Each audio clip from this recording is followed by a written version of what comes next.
Hello friends, स्वागत है आप सभी का IYS प्लेटफॉर्म के यूट्यूब चैनल पर। चलिए शुरू करते हैं अपनी डेली करंट अफेयर की क्लास, जिसमें हम कवर करेंगे PIB न्यूज़ को, famous newspaper like Dainik Jagran and Hindu में जो भी न्यूज़ इंपॉर्टेंट है उसको हम कवर करेंगे। न्यूज़ ऑन एयर आकाशवाणी पर जो भी न्यूज़ चर्चा में है उसको हम कवर करेंगे।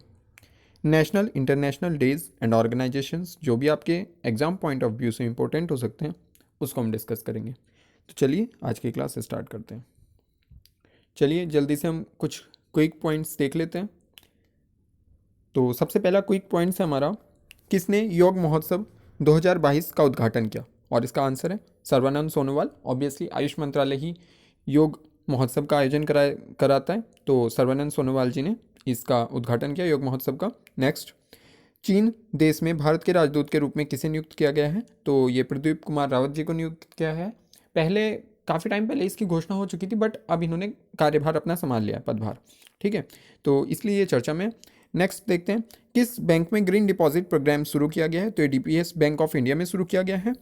भारत में कितने मैट्रिक टन गेहूं का चौथा काफिला पाकिस्तान भूमि मार्ग से अफगानिस्तान भेजा गया? तो 2000 मीट्रिक टन गेहूं भारत द्वारा सहायता के रूप में, मानवीय सहायता के रूप में अफगानिस्तान को भेजा गया है। तो आप देख सकते हो कि भारत अपना पड़ोसी धर्म या फिर मानवीय धर्म कितना अच्छे से निभाता है कि उसने, ऑल दो रास्ता ब्लॉक था पाकिस्तान की वजह से, क्योंकि पाकिस्तान ने ब्लॉक कर दिया था रास्ता, वो परमिशन नहीं दे रहा था, बट उसने कुछ टाइम पहले परमिशन दे दी थी, तो भारत ने अब फिर से 2000 मीट्रिक टन गेहूं पहुंचा दिया है मानवीय सहायता के लिए।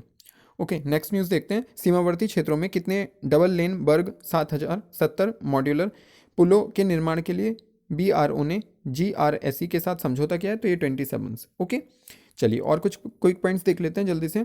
उत्तर भारत का पहला अंतरिक्ष विज्ञान अनुसंधान केंद्र का उद्घाटन कहाँ किया गया है? तो ये जम्मू कश्मीर विश्वविद्यालय में किया गया है। भौतिक वैज्ञानिक अल्बर्ट आइंस्टीन की 143rd जयंती कब मनाई गई? तो ये 14 मार्च को, और 14 मार्च को पाई दिवस के रूप में भी मनाया जाता है। माई 11 सर्कल गेमिंग प्लेटफॉर्म के नए ब्रांड एम्बेसडर कौन बने हैं? तो ये शुभमन गिल और ऋतुराज गायकवाड़ बने हैं। ऑस्कर 2022 में किसे सर्वश्रेष्ठ डॉक्यूमेंट्री फीचर फिल्म में नामांकित किया गया है? तो ये राइटिंग विद फायर को किया गया है।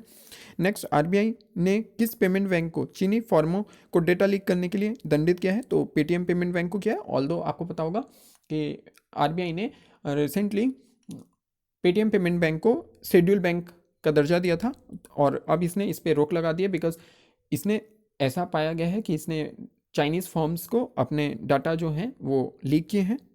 नेक्स्ट, किसके जीवन पर आधारित पुस्तक मोदी @20 ड्रीम्स मीट डिलीवरी को लॉन्च किया? तो ये PM मोदी के जीवन पर आधारित है। नेक्स्ट, कुछ क्विक पॉइंट्स देख लेते हैं। पंजाब राज्य के 18वें मुख्यमंत्री आपको सबको पता होगा, भगवंत मान, किसने पेमेंट बैंक स्टार्टअप इजिलियंट टेक्नोलॉजीज अधिग्रहण किया? तो ये रोजर पे ने किया है। किस शहर में अनोखे तरह का digital school health platform launch किया गया? तो पौंडुचेरी में किया गया है। किस देश के राष्ट्रपति रुपिया बांदा का निधन हुआ? जॉम्बिया के। ओके, जॉम्बिया अफ्रीकन कंट्री है। किस देश ने भारत के साथ $1 बिलियन की क्रेडिट लाइन पर हस्ताक्षर किए हैं? तो ये श्रीलंका ने किए हैं। Badminton tournament German open super 300 में पुरुष एकल का खिताब किसने जीता है? तो एक कुनलाबुत बीती दर्शान ने जीता है। और इसके साथ ये क्वेश्चन है कि अगर ये जीते हैं तो इन्होंने किसको हराया है? तो इंपॉर्टेंट है बिकॉज इन्होंने इंडियन को हराया है। आपको पता होगा फेमस लक्ष्य सेन को इन्होंने हराया। तो जर्मन ओपन में अगर क्वेश्चन ये आ जाए, जर्मन ओपन में किसने रजत पदक जीता है? तो लक्ष्य सेन ने जीता है जर्मन ओपन सुपर 300 में, लक्ष्य सेन ने। और ये पहले भारतीय बने हैं जर्मन ओपन सुपर 300 में सिल्वर मेडल जीतने वाले भी। इससे पहले किसने सिल्वर मेडल भी नहीं जीता था। अभी हाल ही में जब नई दिल्ली में 500 ओपन हुआ था, तो उसमें लक्ष्य सेन ने अपना पहला खिताब जीत लिया था 500 ओपन, और अभी इन्होंने 300 ओपन जीत लिया है। तो ये काफ़ी अतुलनीय प्रतिभा वाले खिलाड़ी हैं। चलिए नेक्स्ट न्यूज़ देखते हैं। Badminton tournament open German open super 300 में महिला एकल का खिताब किसने जीता? तो ये ही बिग जियाओ ने जीता है। फरवरी 2022 में खुदरा महंगाई दर कितने प्रतिशत रही? 6.07% रही है। भारत की सबसे बड़ी कोयला उत्पादक फर्म कौन बनी है? तो महानदी कोलफील्ड लिमिटेड बनी है। आपको पता होगा कोल इंडिया लिमिटेड की ही एक सहायक कंपनी है महानदी कोलफील्ड लिमिटेड। तो ये सबसे बड़ी फर्म बन गई है कोयला क्षेत्र में। और भारत का कौन सा राज्य मातृ मृत्यु दर के मामले में शीर्ष स्थान पर रहा है? तो केरल रहा है। आपको पता होगा कि केरल का 30 आ गया है, जो कि सस्टेनेबल डेवलपमेंट गोल में जितना लक्ष्य रखा गया था उससे नीचे ही है, अंडर 33, क्योंकि सस्टेनेबल डेवलपमेंट गोल में 33 रखा गया था, तो विद इन है, क्योंकि केरल का 30 है। उसके बाद अगर हम इससे ऊपर थोड़ा बात करें तो महाराष्ट्र का है, उसके बाद तेलंगाना। तो इन्होंने अपना बेस्ट दिया है। मैंने आपको कल भी ये न्यूज़ में बताया था। मैटरनल मॉर्टेलिटी रेट क्या होता है कि प्रति 1 लाख जीवित शिशुओं पर मात्र मृत्यु दर को नापता है मैटरनल मॉर्टेलिटी रेट। तो बहुत अच्छा प्रयास है कि केरल ने अपना मॉर्टेलिटी रेट 30 लाकर सीमित कर दिया है। ऑल दो भारत का भी 10 पॉइंट डिक्रीज हुआ है और भारत का 103 आ चुका है, तो काफ़ी अच्छा है ये। नेक्स्ट, भारत का पहला आर्टिफिशियल इंटेलिजेंस और रोबोटिक्स टेक्नोलॉजी पार्क कहाँ लॉन्च किया गया? तो बेंगलोर में लॉन्च किया गया है। नेक्स्ट, भारतीय महिला हैंडबॉल टीम ने एशियाई जूनियर चैंपियनशिप में कौन सा पदक जीता? तो ये स्वर्ण पदक जीता है। और कुछ क्विक पॉइंट्स देख लेते हैं। बाफ्टा अवार्ड 2022 में लीडिंग एक्टर अवार्ड किसने जीता है? तो ये बिल स्मिथ ने जीता है। किस राज्य ने इलेक्ट्रिक ऑटो रिक्शा खरीदने के लिए पोर्टल माई ईवी लॉन्च किया? दिल्ली ने लॉन्च किया है। साहित्य अकादमी ने किसके द्वारा लिखित कविता मानसून को लॉन्च किया? तो ये अभय के ने लिखी है। भारत का पहला बर्ड पीस सेंटर कहाँ स्थापित किया जाएगा? तो ये गुरुग्राम में स्थापित किया जाएगा। राष्ट्रीय टीकाकरण दिवस कब मनाया जाता है? तो 16 मार्च को मनाया जाता है। राष्ट्रीय टीकाकरण दिवस की थीम क्या रखी गई थी? तो वैक्सीन वर्क फॉर ऑल रखी गई थी। ओके, चलिए अब थोड़ी सी डिटेल में हम कुछ न्यूज़ देख लेते हैं, क्योंकि ये तो कुछ पॉइंट्स हो गए हैं। अगर ये वन लाइनर है, ऑल दो इम्पॉर्टेंट है आपके एग्जाम्स में, इनमें से ही क्वेश्चन आएंगे, लेकिन कुछ न्यूज़ जो थोड़ा हमें अंदर डीप जाके भी समझना चाहिए, तो उनको हम डिटेल में समझ लेते हैं। उतना टाइम नहीं लूँगा, बट थोड़ा सा डिस्कस कर लेते हैं। रूसियों ने इंस्टाग्राम की जगह लॉन्च किया है रॉसग्राम, आप देख सकते हो ये। तो रशिया ने, आपको पता है रशिया के ऊपर जब से उसने यूक्रेन पर इन्वेजन किया है, तो वहाँ पर उसके ऊपर बहुत सारे रेस्ट्रिक्शंस लगाए जा रहे हैं, वेस्टर्न कंट्रीज़ हों या फिर चाहे उसमें यूरोपियन कंट्रीज़ हों, चाहे उसमें नॉर्थ अमेरिकन कंट्रीज़ हों। तो इसलिए रशिया ने अपना रॉसग्राम लॉन्च कर दिया है, ताकि उसकी कोई डाटा लीक वगैरह की भी प्रॉब्लम उसे ना हो। ठीक है, तो थोड़ा सा इसके बारे में जान लेते हैं। रूस ने 28 मार्च 2022 को इंस्टाग्राम की जगह रॉसग्राम लॉन्च करने का फैसला किया है। रॉसग्राम के रंग और लेटआउट में इंस्टाग्राम से प्रबल समानता होगी। रॉसग्राम की वेबसाइट का दावा है कि ऐप में कुछ कंटेंट के लिए क्राउड फंडिंग और पेड एक्सेस जैसे अतिरिक्त फीचर भी होंगे। और फेसबुक के इंस्टाग्राम के रूस में ब्लॉक कर दिया गया है। आपको पता होगा फेसबुक को भी ब्लॉक कर दिया गया है। ओके, नेक्स्ट न्यूज़ देख लेते हैं। डीआरडीओ ने उड़ान नियंत्रण प्रणाली के लिए बहुमंजिला सुविधा का निर्माण किया है। वेरी वेरी इंपॉर्टेंट न्यूज़ है, प्लीज़ आप इसको जरूर याद रखिए। डीआरडीओ ने रिकॉर्ड 45 दिनों में उड़ान नियंत्रण प्रणाली के लिए एक बहुमंजिला सुविधा का निर्माण किया है। 7 मंजिला इमारत उन्नत मध्यम लड़ाकू विमान परियोजना के लिए लड़ाकू विमान और उड़ान नियंत्रण प्रणाली के लिए एवियोनिक्स विकसित करने की सुविधाओं से लैस होगी। इस परियोजना की लागत लगभग 15,000 करोड़ रुपए आकी गई है। तो ये काफ़ी इंपॉर्टेंट न्यूज़ है, आप इसको ध्यान रखिए। नेक्स्ट न्यूज़ देख लेते हैं। जम्मू विश्वविद्यालय ने शेड्यूलिटी सॉल्यूशंस के साथ समझौता किया है। जम्मू विश्वविद्यालय ने दिल्ली स्थित शेड्यूलिटी सॉल्यूशंस एंड टेक्नोलॉजीज के साथ एक समझौते पर हस्ताक्षर किए हैं। साइबर सुरक्षा और साइबर फॉरेंसिक समाधानों के लिए उत्कृष्टता केंद्र की स्थापना के लिए इसे हस्ताक्षरित किया गया है।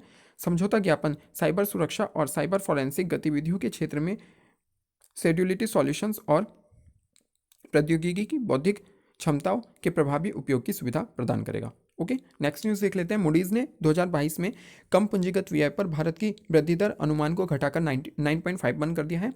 9.1 कर दिया है, सॉरी 9.5 पहले था। मूडीज़ ने 22-23 के लिए भारत की विकास अनुमान को 9.5% से घटाकर 9.1 कर दिया। ओके, याद रखिए आप ये नंबर आप याद रखिए। इसने कहा कि रूस एकमात्र G20 अर्थव्यवस्था है जो अनुबंध करेगी और भविष्यवाणी करेगी कि इसकी अर्थव्यवस्था 2022 में 7% और 2023 में 3% घट जाएगी। मूडीज़ ने 22 में चीन की अर्थव्यवस्था 5.2% और 2023 में 5.1% रहने का अनुमान लगाया है। ओके, नेक्स्ट न्यूज़ देख लेते हैं। संयुक्त राष्ट्र ने 15 मार्च को घोषित किया international day to combat Islamophobia. तो ये भी काफ़ी इंपॉर्टेंट न्यूज़ है, इसको आप याद रखिए। संयुक्त राष्ट्र महासभा ने सर्वसम्मति से 15 मार्च को इस्लामोफोबिया का मुकाबला करने के लिए अंतर्राष्ट्रीय दिवस के रूप में घोषित करने का एक प्रस्ताव अपनाया है। यह प्रस्ताव पाकिस्तान द्वारा इस्लामिक सहयोग संगठन की ओर से पेश किया गया था। यह उस दिन को चिन्हित करता है जब एक बंदूकधारी ने क्राइस्ट चर्च न्यूजीलैंड में 2 मस्जिदों में प्रवेश कर 51 उपासकों को मार दिया था और 40 अन्य को घायल कर दिया था। तो आप सोच सकते हो कि एक नरसंहारी था। नेक्स्ट न्यूज़ देखते हैं। 20 भारतीय निजी विश्वविद्यालयों और HEI ने गोवा घोषणा पत्र पर हस्ताक्षर किए हैं। गोवा डिक्लेरेशन इसको बोला जाता है। मार्च 2022 में गोवा में आयोजित 3 दिवसीय पैक्ट 2030 सम्मेलन के समापन पर 20 से अधिक भारतीय निजी विश्वविद्यालयों और उच्च शिक्षण संस्थानों ने गोवा डिक्लेरेशन पर हस्ताक्षर किए। गोवा घोषणा संयुक्त राष्ट्र के सतत विकास लक्ष्यों को प्राप्त करने की दिशा में अपनी तरह की पहली शैक्षिक घोषणा है। OP Jindal global university alliance university हस्ताक्षर करने वालों में से कुछ नाम हैं। ओके, नेक्स्ट न्यूज़ देखते हैं। पोलैंड की कैरोलिना बिलाबस्का ने मिस वर्ल्ड 2021 का ताज पहन लिया है। ओके, पोलैंड की कैरोलिना बिलाबस्का को साल 2021 की मिस यूनिवर्स का ताज पहनाया गया। आयोजन का 70वां संस्करण 16 मार्च 2022 की रात को सैन जुआन पोर्टोरिको में कोका कोला म्यूजिक हॉल में आयोजित किया गया था। पोलैंड के लिए यह दूसरा मिस वर्ल्ड खिताब है। 1989 में अनीता क्रिगलिका ने इसे देश के लिए जीता था और मिस यूएसए श्री सैनी एक भारतीय अमेरिकी प्रथम उपविजेता के रूप में उभरी हैं। ओके, नेक्स्ट न्यूज़ देखते हैं। सानी इंडिया ने federation of contracts association Nepal के साथ साझेदारी की है। इंपॉर्टेंट न्यूज़ है। सैनी इंडिया ने नेपाल के काठमांडू में अपनी 23वीं वार्षिक आम बैठक एजीएम की मेजबानी के लिए federation of contracts association of Nepal के साथ भागीदारी की है। FCAN जो ये है कि एजीएम उन उद्योगपतियों और ठेकेदारों के लिए बहुत महत्व रखती है जो नेपाल में निर्माण और बुनियादी ढांचे के विकास कार्यों में शामिल हैं। सैनी इंडिया भारत और दक्षिण एशिया में निर्माण मशीनरी की एक विस्तृत श्रृंखला प्रदान करता है। Next news. पेप्सिको इंडिया ने किसानों की मदद के लिए एनड्रिप के साथ साझेदारी की है। पेप्सिको इंडिया ने भारत में किसानों को जल दक्षता बढ़ाने में मदद करने के लिए गुरुत्वाकर्षण संचालित सूक्ष्म सिंचाई प्रणाली के निर्माण एनड्रिप के साथ साझेदारी की घोषणा की है। यह उनके बीच एक वैश्विक साझेदारी का हिस्सा है जिसका उद्देश्य 2025 तक दुनिया भर में जल दक्षता को 10,000 हेक्टेयर से अधिक करना है। एनड्रिप की तकनीकी उत्तर प्रदेश, पंजाब, राजस्थान में पहले से ही पेश की जा चुकी है। तो इंपॉर्टेंट है, किसानों की आय बढ़ाने के लिए ये ऐसे जो लक्ष्य केंद्र सरकार द्वारा रखे गए हैं तो उनमें ये काफ़ी योगदान करेगी। ऐसे इनिशिएटिव्स लिए जाने चाहिए बिकॉज आपको पता होगा कि फार्मर की कंडीशंस इंडिया में बहुत ज़्यादा बुरी है। ऑल्दो जो इंडिया था वो एक कृषि प्रधान देश था, बट अब की सिचुएशन देख के नहीं लगता है कि भारत एक कृषि प्रधान देश है या फिर आने वाले टाइम में रहेगा। लेकिन हमें कृषि प्रधान देश रहना चाहिए बिकॉज हमारी जितनी पॉपुलेशन है उसके हिसाब से हमें प्रोड्यूस करना चाहिए ग्रेन्स को, सीरियल्स को इतना प्रोड्यूस करना चाहिए कि हम एटलीस्ट अपनी जनता का तो पेट भर सकें। जरूरी नहीं है कि हम इतने फर्टिलाइजर्स का उपयोग करके, ऑल्दो हम भर सकते हैं अपनी जनता का पेट। हमारे यहाँ पे बहुत ज़्यादा अनाज उगाया जाता है, हम एक्सपोर्ट करते हैं, बट फर्टिलाइजर्स के उपयोग से अगर हम ऑर्गेनिक खेती करें और उसमें उगाएं तो किसान उतने प्रोत्साहित नहीं होंगे बिकॉज उन्हें इतनी इनकम नहीं है। अगर उनकी इनकम बढ़ाई जाए तो किसान अपने बच्चों को प्रोत्साहित करेंगे जो कि आज के टाइम पर नहीं कर रहे हैं। तो बेहतर होगा कि किसानों की आय को सरकार जल्द से जल्द बढ़ाए, उस दिशा में कुछ इनिशिएटिव्स ले तो ये बेहतर होगा। ओके, नेक्स्ट न्यूज़ देखते हैं। यशो इंडस्ट्रीज ग्रीनफील्ड परियोजना स्थापित करने के लिए 350 करोड़ रुपए का निवेश करेगी। यशो इंडस्ट्री लिमिटेड ने गुजरात के पखाजन में अपनी ग्रीनफील्ड परियोजना के पहले चरण के लिए 350 करोड़ रुपए पूंजीगत व्यय की घोषणा की है। कंपनी के बोर्ड ने इस नई सुविधा में चरण 1 के लिए निवेश को मंजूरी दे दी है जिसमें प्रति व्यक्ति 15,500 मिलियन टन की कुल क्षमता के साथ स्नेहक योजक और रबड़ रसायनों का निर्माण किया जाएगा। ओके, तो ये भी आप याद रखिए। नेक्स्ट न्यूज़ देखते हैं। 103 अरब डॉलर की दौलत के साथ मुकेश अंबानी एशिया के सबसे अमीर व्यक्ति बन गए हैं। ओके, तो ये भी न्यूज़ पेपर के हिसाब से इंपॉर्टेंट नहीं है बट वैसे आपको अच्छी लगेगी न्यूज़। रिसर्च प्लेटफॉर्म हुरून द्वारा संकलित ग्लोबल रिच लिस्ट रिपोर्ट के अनुसार रिलायंस इंडस्ट्रीज लिमिटेड के अध्यक्ष मुकेश अंबानी 103 अरब डॉलर की संपत्ति के साथ एशिया के सबसे अमीर व्यक्ति बन गए हैं। नायका के संस्थापक फाल्गुनी नायर भारत में सबसे नए अरबपति बनी हैं, तो ये इंपॉर्टेंट है। और अडानी ग्रुप के चेयरमैन गौतम अडानी भारत के दूसरे सबसे अमीर व्यक्ति हैं। 2022 M3M global Hurun global rich list शीर्षक वाली रिपोर्ट में 3,381 अरबपतियों की रैंकिंग की गई थी। ओके, नेक्स्ट न्यूज़ देखते हैं। फिल्म निर्माता स्टीव मैकवीन को रॉयल नाइटहुड से सम्मानित किया गया। ऑस्कर विजेता आप देख सकते हो कि ये ले रहे हैं। ऑस्कर विजेता ब्रिटिश निर्देशक स्टीव मैकवीन ने 16 मार्च 2022 को विंडसर कैसल में नाइटहुड की उपाधि प्राप्त की और अब इसे ब्रिटेन में सर स्टीव मैकवीन के नाम से जाना जाएगा। आपको पता होगा कि वहाँ पे जैसे नाइटहुड की उपाधि मिलती है उन्हें सर के नाम से जाना जाता है। तो राजकुमारी एनी ने इन्हें सम्मान प्रदान किया। मैकवीन 12 ईयर स्लेव के साथ सर्वश्रेष्ठ फिल्म का ऑस्कर जीतने वाले पहले श्वेत फिल्म निर्माता थे। उन्होंने फिल्म के लिए बाफ्टा और गोल्डन ग्लोब अवार्ड भी जीते थे। नेक्स्ट न्यूज़ देखते हैं। मनजीत मान को यूके चिल्ड्रन बुक अवार्ड के लिए चुना गया है। भारतीय मूल की लेखिका मंजीत मान को उनके बच्चों की किताब द क्रॉसिंग के लिए ब्रिटेन के प्रतिष्ठित योटो कार्नेगी मेडल के लिए चुना गया है। पुरस्कार के लिए 7 और पुस्तकों को शॉर्टलिस्ट किया गया है। उनके पहले बच्चों के उपन्यास रन रिवेल के लिए पुरस्कार के लिए चुना गया था। द क्रॉसिंग उनका दूसरा उपन्यास है और हाल ही में 2022 कोस्टा चिल्ड्रन बुक अवार्ड इसने जीता है। नेक्स्ट न्यूज़ देखते हैं। असम सरकार ने वित्तीय वर्ष 22-23 के लिए घाटे का बजट पेश किया है, तो ये भी न्यूज़ थोड़ी सी रिलेवेंट है। असम के वित्त मंत्री अजंतन योग ने 16 मार्च 2022 को वित्तीय वर्ष 22-23 के लिए 600 करोड़ रुपए का घाटा बजट पेश किया।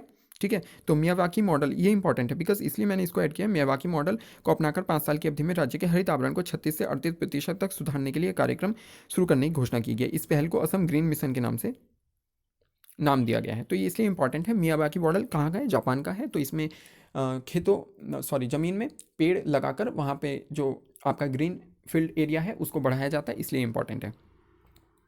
नेक्स्ट न्यूज़ देखते हैं। रेजर पे ने 5वां पेमेंट टेक स्टार्टअप इजिलियंट टेक्नोलॉजीज़ का अधिग्रहण किया है। ये मैंने आपको क्विक पॉइंट में भी बता दिया था कि इसने अधिग्रहण किया है और ये रेजर पे का 5वां अधिग्रहण है। चलिए नेक्स्ट न्यूज़ देख लेते हैं। WWE के दिग्गज स्कॉट हॉल का निधन हो चुका है। ठीक है, ये 2 बार के विश्व चैंपियन थे। उन्हें 2 बार WWE के प्रसिद्ध हॉल ऑफ फेम में शामिल किया गया था।